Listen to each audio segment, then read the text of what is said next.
Pernah nggak sih kalian lihat atau bahkan mengalami sendiri konflik di kolom komentar yang sebenarnya itu cuma berawal dari hal sepele? Halo teman-teman, saya Sania Salsabila. Di era digital ini, kita sering berkomunikasi tanpa batas. Tapi justru disitulah masalah yang sering muncul.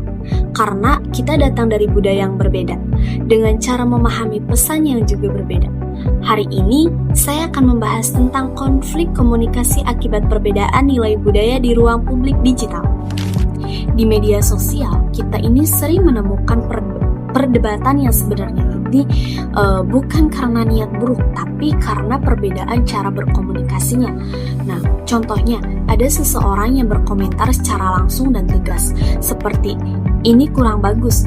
Bagi sebagian orang itu tuh dianggap jujur dan biasa saja, tapi ada ya orang lain yang ini itu terasa kasar dan tidak sopan. Hal ini itu bisa dijelaskan melalui dua teori, yaitu high contact dan low contact culture. Dalam high contact culture itu seperti di Indonesia, komunikasinya itu cenderung tidak langsung, penuh makna tersirat, dan juga menjaga perasaan orang lain. Nah, sedangkan low contact culture ini seperti di negara barat, komunikasinya itu lebih langsung dan to the point, dan juga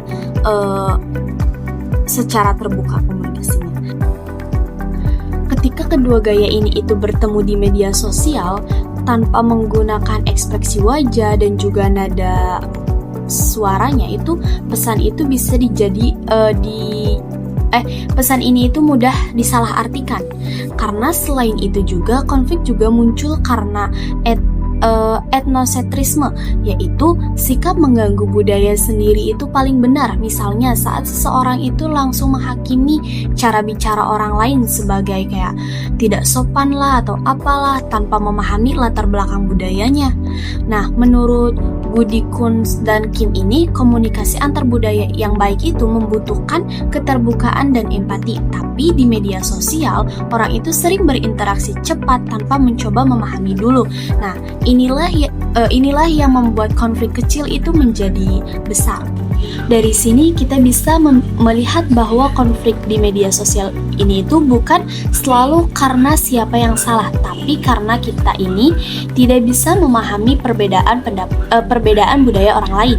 Nah, di dunia digital yang multikultural ini, kita itu harus lebih bijak. Tidak semua cara komunikasi itu sama, dan tidak semua perbedaan itu berarti salah, karena pada akhirnya komunikasi yang baik itu bukan hanya soal berbicara, tapi tentang bagaimana kita bisa saling memahami tanpa menyakiti hati orang lain.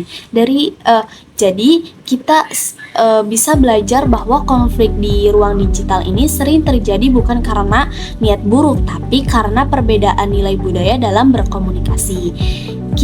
Jadi sebagai pengguna media sosial, kita itu perlu lebih bijak, lebih empati, dan tidak menghakimi orang lain, karena pada akhirnya komunikasi yang baik itu bukan hanya soal berbicara, tapi juga soal memahami perbedaan budaya orang lain. Jadi yuk mulai dari diri kita, harus lebih berhati-hati dalam berkomunikasi dan lebih mudah terbuka dalam menerima perbedaan. Terima kasih sudah menonton, semoga bermanfaat. Bye.